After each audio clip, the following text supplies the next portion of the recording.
Since nalalapit ang pagsisimula ng training camp, hindi na nga nag-aksaya pa ng panahon ng Golden State Warriors. In fact, matapos lamang makapagdesisyon si Jonathan Kuminga na pirmahan ang qualifying offer, susundan naman ito ng pagpapapirma kay Al Horford. At dahil nga sa ginawang move na ito ng Warriors, tuluyan na nga pong nabuo ng team ang kanilang potential starting five sa bagong season. Bubuhin ito ni Stephen Curry, Buddy Hield, Jimmy Butler, Draymond Green at si Al Horford na siyang gagamitin bilang starting center.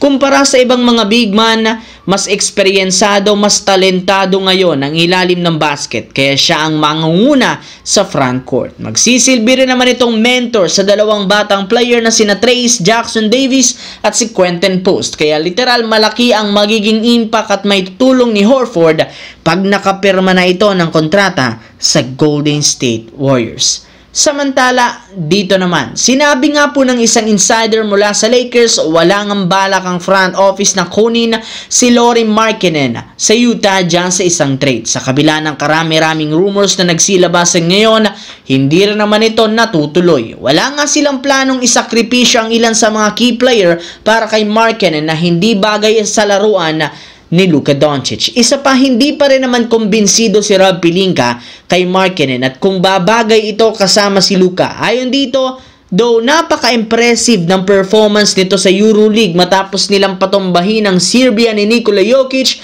magiging disaster o mabigo lamang ang team kapag pinagsama silang dalawa sa lineup at matutulad lamang nga daw ito sa nangyari sa naging duo ni Luka Doncic at Kristaps Porzingis. Hindi rin naman sanay si Luka na maglaro na may kasamang isang superstar big man na kailangang hawak ang bola para magdomina. Mas gusto nga nito na isa lamang role player center na kayang gumawa ng dirty works sa loob ng court para maging madali kay Luka na magkaroon ng magandang performance. Samantala, hindi nga po naging maganda para sa Boston Celtics ang off-season dahil sila lamang ang nag-iisang team na bigla nga pong humina ang lineup matapos nilang pagsisitanggalin ang kanilang mga key player kagaya ni na Kristaps Porzingis na itrenade sa Atlanta at si Holiday na ibinalik sa Portland Trail Blazers. Kaya inaasahan na hindi magiging competitive ang team next season lalo pat nagtamo ng injury si Jason Tatum.